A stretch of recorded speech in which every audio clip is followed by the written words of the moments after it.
해운업계에 무서운 칼바람이 불고 있습니다. 글로벌 해운운임이 4주 만에 다시 상하이 컨테이너 운임지수 1000선을 밑도는 등 해운업 불황론이 고개를 들면서 연일 사이렌 소리가 요란한데요. 하지만 우리의 총알은 아직 남아있습니다. HD현대의 선반 자율운항 전문회사인 아비커스가 인공지능을 활용해 자율주행 선박 개발에 속도를 낸다고 하네요. 22일 임도영 아비커스 대표는 인공지능 기반의 자율운항 선박은 해상 운송 패러다임을 바꿀 미래 기술이라고 정의했는데요. 임 대표의 말처럼 자율운항 기술은 해상 운송업계의 인력난을 해소하고 또 운항 효율성을 높이면서 온실가스 배출까지 줄일 수 있어서 미래 해상 운송의 혁신 기술로 주목받고 있습니다. 또 그는 아비커스의 해상 자율항법 시스템이 충돌 회피와 최적의 경로 계획 그리고 조향 제어 기능을 갖춘 AI를 통해 강화되고 있다고 말했습니다. 아비커스는 지난 10년 동안 카메라 비전과 센서 융합 기술 역량을 연마해 자율주행 보조 시스템을 개발해 왔는데요. 지난해 태평양 횡단 항해에서는 100개 이상의 잠재적인 충돌 위험을 식별하기도 하고 또 속도와 제어력을 완벽하게 최적화해 연비를 7% 향상시켰죠. 특히 지난 2020년에는 세계 최초로 딥러닝 기반의 항해 보조 시스템 상용화에 성공한 바 있습니다. 아비커스는 이렇게 똑똑한 자율운항 솔루션을 레저용 보트 시장으로 확대할 계획인데요. 특히 세계 레저보트 시장 절반 이상을 점유하고 있는 북미 시장 공략을 위해 플로리다주의 북미 법인도 설립하기도 했습니다. 정기선 HD 현대사장의 전폭적인 지원을 받고 있으면서 CES 2년 연속 혁신상을 수상한 자율운항 전문 스타트업 아비커스, 새로운 게임 체인저가 될 수 있을지 귀추가 주목됩니다. 자세한 내용 거시경제 전문가 한양대 이정환 교수가 알아봤습니다.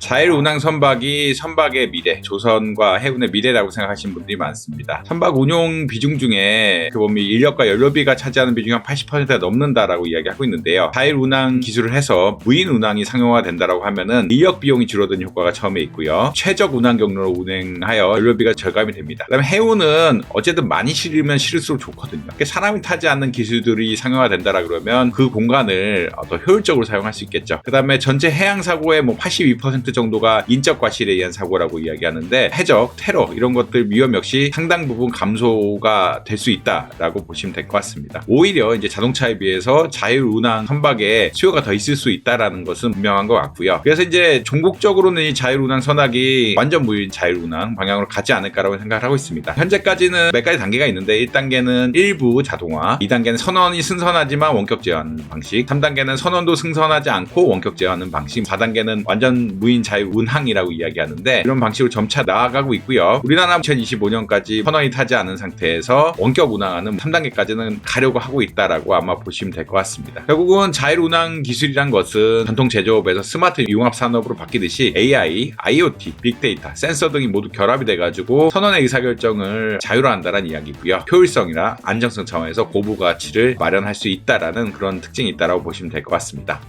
최근에 이제 조선 사업에서 또 문제가 되는 것 혹은 주요하게 생각하는 것은 친환경 선박이라고 이야기하죠. 친환경 선박이라고 하는 것들은 결국은 해운에서 여러 가지 발생한 탄소를 줄일 수 있는 선박 기술이라고 보시면 될 것 같습니다. 사실 항공하고 해운이 전 세계적으로 이제 탄소 배출량이 차지하는 부분이 굉장히 많다라고 생각을 하고 있었는데 해운이란 것은 기본적으로 국가 간의 문제이기 때문에 탄소 감축이 어려웠는데 사실 EU에서 해운이나 항공 분야에서도 탄소 감축을 하겠다라고 적극적으로 나서고 있고 이러한 것이 결국은 국제적인 노움이 되지 않을까라고 이야기를 하고 있습니다. 한국 조선사들이 2031년까지만 해도 1500조 시장의 친환경 선박에 대해서 적극적으로 나서고 있을 거라고 생각할 수 있고요. 저탄소 연료 사용하고 선박 자체에 대해서 탄소 배출량 줄이는 이러한 영향들 많이 펼치고 있다라고 보시면 될 것 같습니다. 사실은 이제 자율주행차의 경우에는 전기차와 연목시켜서 에너지 효율성을 상승시키고 친환경 전기를 생산시키면서 탄소 감축을 한다는 이야기인데 이와 유사하게 선박에 있어서도 결국은 친환경 선박, 탄소 배출을 거의 하지 않는 선박을 만들고 자율운항을 통해서 결국 에너지 효율을 높이는 이러한 방향으로 가고 있다라고 아마 이해하시면 될 것 같습니다. 생각보다 선박이라든지 해운에서 탄소 배출량이 굉장히 많이 나온다. 결국은 배라는 것이 간단한데 물건을 놓고 효율적으로 쌓고 그거를 운반하는데 에너지에 대해서는 사실 그렇게 신경 안 썼거든요. 탄소를 많이 배출하면서 물건을 많이 쌓는 것에만 신경을 썼다라 그러면 이제는 친환경 선박, 자율운항 선박 이런 것들이 결합되면서 미래의 어떤 해운이나 조선이 결정되지 않을까 생각을 하고 있습니다.